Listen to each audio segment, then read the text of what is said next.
게임 좋아하고 영상 보는 거 좋아하고 직장인들이라면 최적화된 기기라고 생각이 되네요.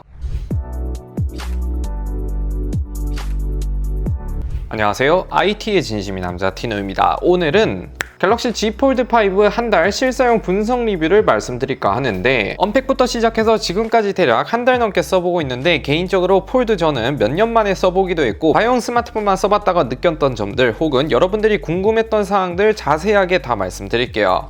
우선 외관부터 보면 완성형에 가까운 폴드라는 생각이 들었는데, 주름만 제외하면 이제는 크게 개선점이 없다는 생각이 들 정도로 물방울 힌지를 채택하면서 5세대 만에 드디어 틈이 없어지고 딱 달라붙은 모습을 보여주죠. 그뿐만 아니라 힌지 크기도 자연스럽게 줄어들었다 보니 접혔을 때 힌지 두께도 그렇게 막 두껍다는 느낌도 많이 없어졌습니다. 그로 인해 접었을 때 그립감이 상당히 좋아졌고 무게도 10g 정도 줄어들면서, 물론 여전히 한 손으로 썼을 때는 상당히 무겁긴 하나 아이폰 14 프로 맥스와 근접한 무게까지 따라왔다고 생각이 되네요. 그리고 사실 폴드 특성상 이렇게 펼쳐서 사용하면 두 손으로 사용하다 보니 체감 무게도 그렇게 막 못 쓸 정도로 무게는 아닌 것 같습니다. 그 외에도 저는 이번에 아이스 블루 색상이 상당히 잘 나왔다고 생각이 되는데, 제가 블루 계열 색상을 좋아하는 것도 있고 밝은 톤에 세련되면서 무광 디자인이 딱 남성분들이 좋아할 만한 느낌이 들었네요. 근데 사실 외관은 힌지 두께가 줄어들었고 V자 틈이 없어진 것을 제외하면 전작과 비슷한 디자인을 보여줍니다.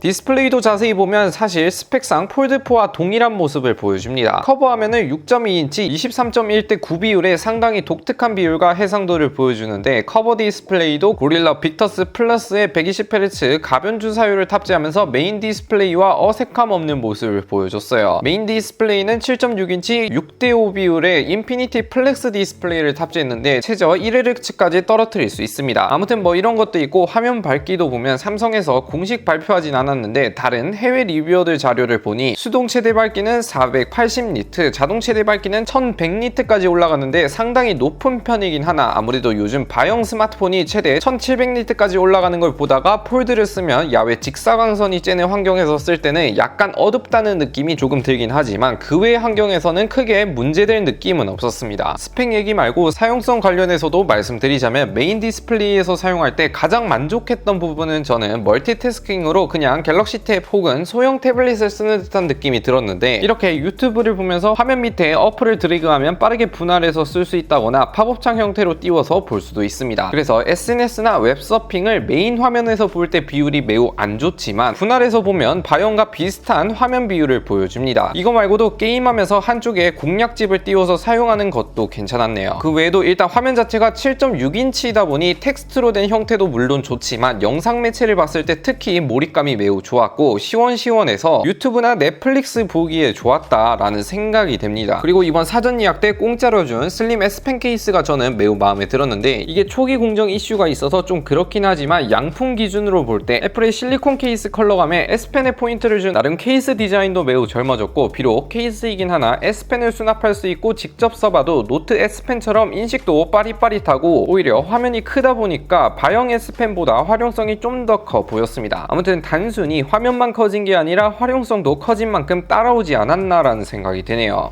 성능도 보면 TSMC 4나노 공정에 스냅드래곤 8 2세대 갤럭시 전용 칩셋이 들어가면서 역시나 성능 또한 상승을 했죠. 그리고 램도 12기가나 들어가면서 스펙상 넉넉한 모습을 보여주는데, 긱벤치 6로 바로 살펴보면 싱글은 1900점대, 멀티코어는 5200점대로 S23이랑 별 차이 없는 모습을 보여주지만 3D마크 익스트림 테스트로 한번 돌려보면 최고점은 3900점대, 안정성은 50%대로 S23 울트라가 안정성이 70%대였던 걸 생각하면 아무래도 베이퍼 체인버 크기를 키우고 해도 폴더블 폰 특성상 조금 낮게 나오는 건 어쩔 수 없는 것 같네요. 원신도 잠깐 돌려보니 그래픽 높음 옵션에서 60프레임으로 해보면 20분 정도 플레이하니 프레임 드랍이 좀 있고 50프레임대를 유지하는데, 게임하면서 확실히 점점 프레임이 떨어지는 느낌이 들긴 했어요. 그래도 화면이 크고 시원시원하다 보니 게임할 맛은 나는 것 같습니다.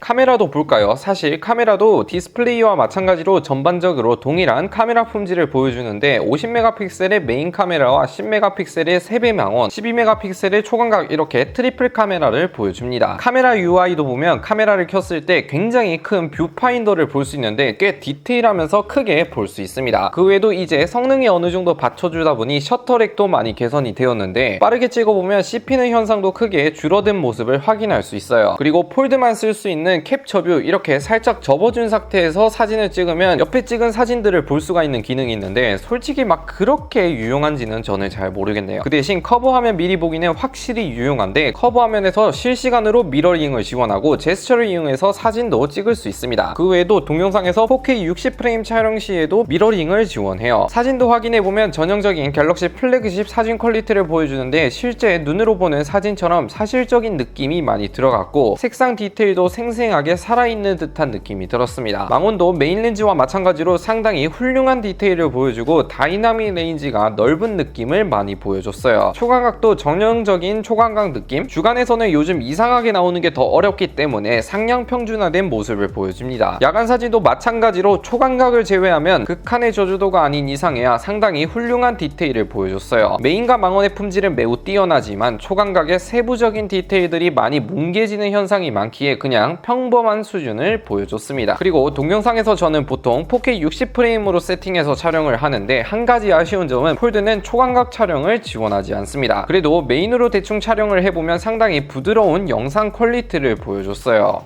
이제 배터리도 보면 저는 커버 디스플레이보다는 메인 디스플레이를 주로 사용했는데 메인 디스플레이는 90% 가까이 사용을 한 듯 합니다. 아무튼 LTE로 사용했고 SNS, 웹서핑, 유튜브 위주로 시청을 해본 결과 대략 6시간 정도 사용이 가능했습니다. 플립5보다 30분 정도 더 오래간다 볼 수 있는데 화면 크기에 비해서 그렇게 막 오래가는 편은 아니지만 이 정도는 하루 정도 사용한다면 평균 사용자 입장에서는 무난하게 쓸 수 있다고 볼 수 있습니다. 충전 속도도 보면 폴드4는 최대 25W를 지원하고 무선은 15W를 지원하는데 최대 출력이 조금 아쉽긴 하나 30분 충전에 50%가 차고 완충에는 대략 1시간 30분 정도가 걸립니다. 마지막 내장 스피커도 보면 본론부터 말씀드리자면 제가 써본 스마트폰 중에서 단언컨대 1위가 아닐까 싶을 정도로 압도적인 음질을 들려줬습니다. 일단 바형 스마트폰의 경우 상단 수화부와 하단 스피커의 볼륨 차이라든지 모듈이 서로 달라 자세히 들어보면 조금씩 다른 음질을 들려줬지만 폴드는 똑같은 모듈이 위아래 있을 뿐만 아니라 위아래 스피커 출력 또한 똑같기 때문에 이질감도 없고 출력이 매우 크기 때문에 타일 스마트폰급 음질을 들려줬습니다. 그런데 최대 출력으로 올리면 크긴 크지만 음질이 좀 뭉쳐지는 느낌이 들고 최대 볼륨에서 한 두세 칸 정도 내려야 최고의 음질을 들려줬어요.